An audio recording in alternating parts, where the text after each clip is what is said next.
Well, whatever the case is, and whatever my rant is about your Steelers offensive line, the Bengals came out victoriously 27-10.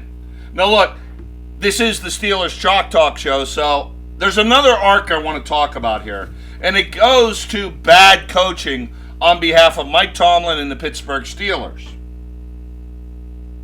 In 2019, he may have single-handedly saved the season for the Steelers. He was a demon. He was all over the place. 65 tackles. 2020, 3 sacks.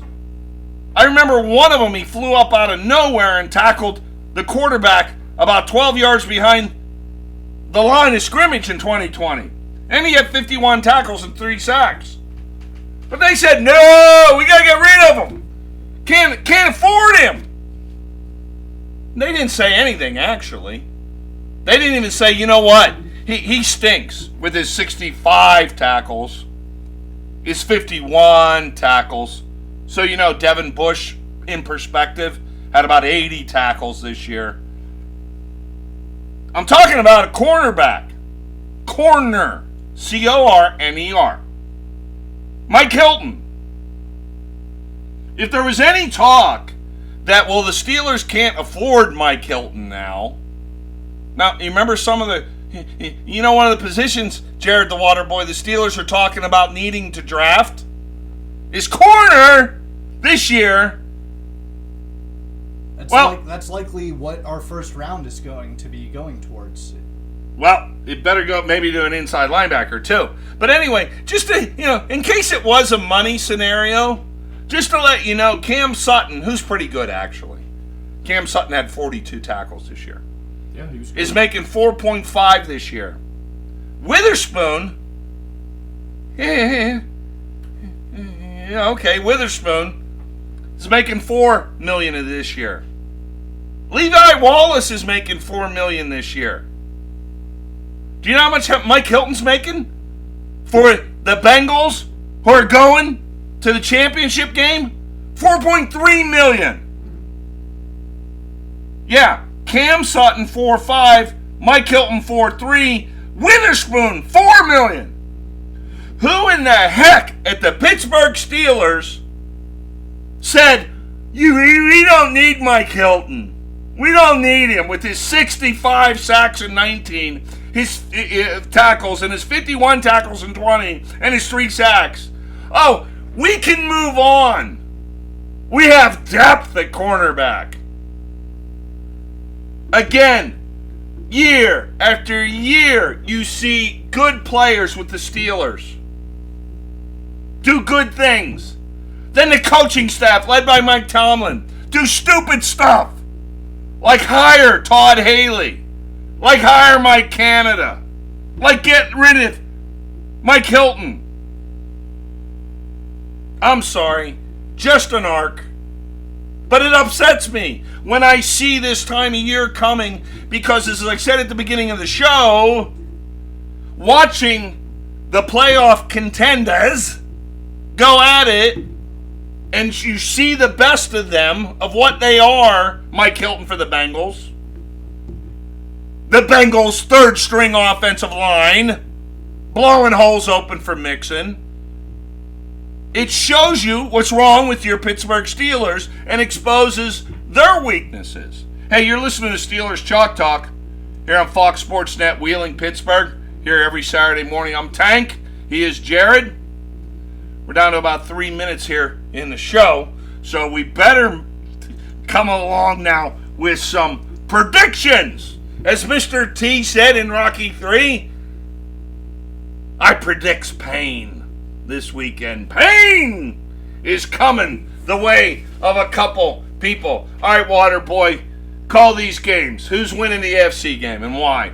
I'm taking the Chiefs, man, and it's a tough call to make after watching the Bengals find so much success against a team I got a whole lot of respect for in the Buffalo Bills.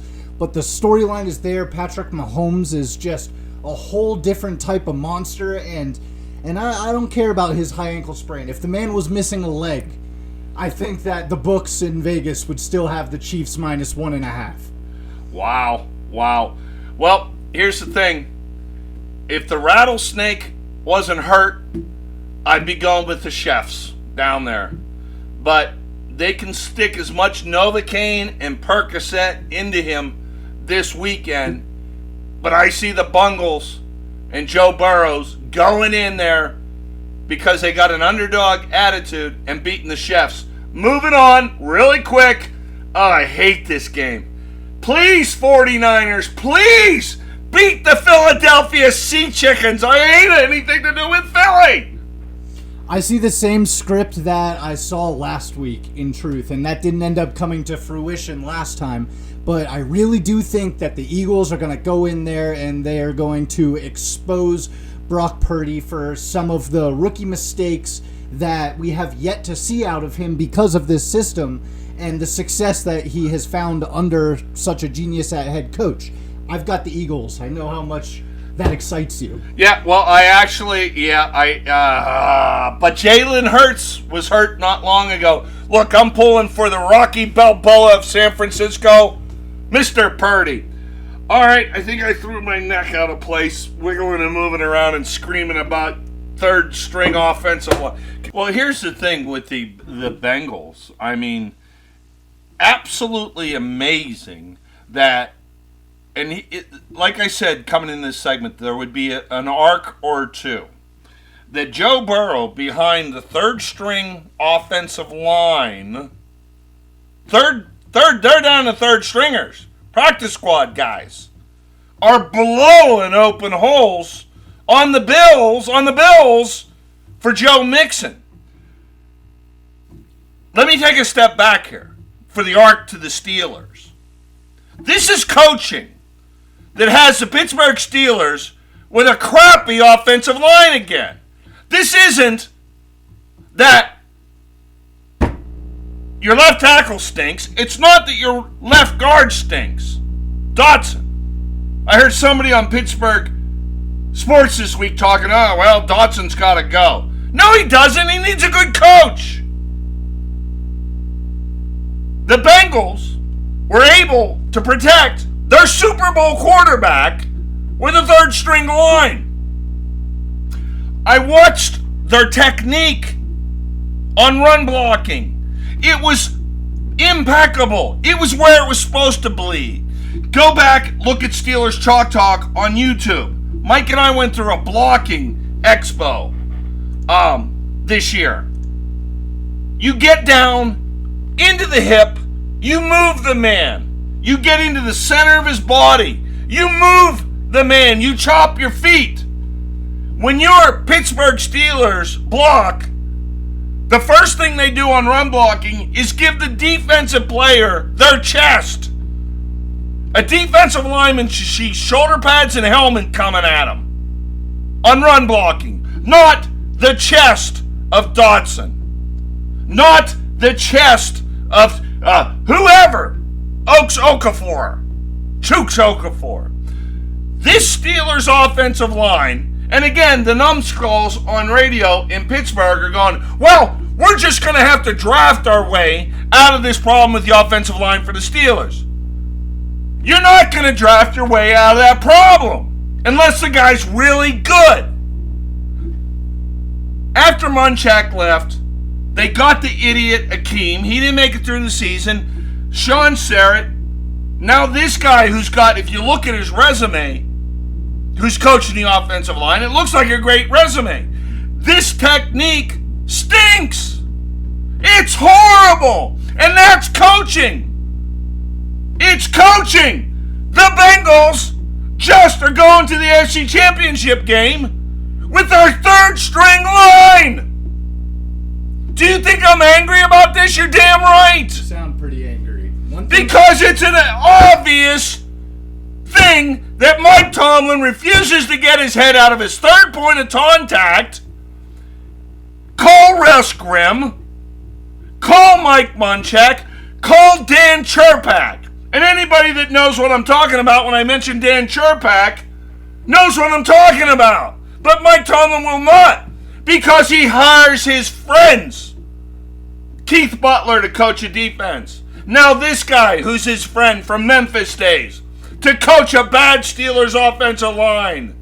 You're listening to Steelers Chalk Talk, Fox Sports Wheeling, every Saturday morning at 10 a.m. I'm Randy the Tank Tantlinger. He is Jared, the WaterBoy. Back to the Bengals-Bills game. I thought the Bills would have gotten it up because of Damar Hamlin. Yeah, no, I couldn't agree more. I thought they were going to do the same, but to speak on what you just went off about a little bit, a big portion of that coaching, and I agree that the run blocking technique was exceedingly impressive. The conditions also helped that narrative a lot. The run game, generally speaking, is more effective when you're dealing with sub-freezing conditions, and that's what they were dealing with here. Bills could have ran the ball too if they wanted. They could have. They failed to do so. But they also, the Bengals came into this game with the understanding of the fact that their offensive line is a different group of guys. Joe Burrow averaged less than 2.6 seconds prior to throwing the ball in that game against the Bills. So they came out, they had effective run blocking, they put themselves in third and manageable situations, and they converted. They maintained long, slow drives. They kept the ball out of Josh Allen's hand. Let me take a look at the time of possession here. In watching the game, it looked pretty one-sided. They led time of possession by about 7 minutes. About 7 minutes, which is less than I thought it was, Yeah, but the point disparity. is there. But you look at the yards per play, too. It's, the Bills had 5.2, the Bengals 5.8.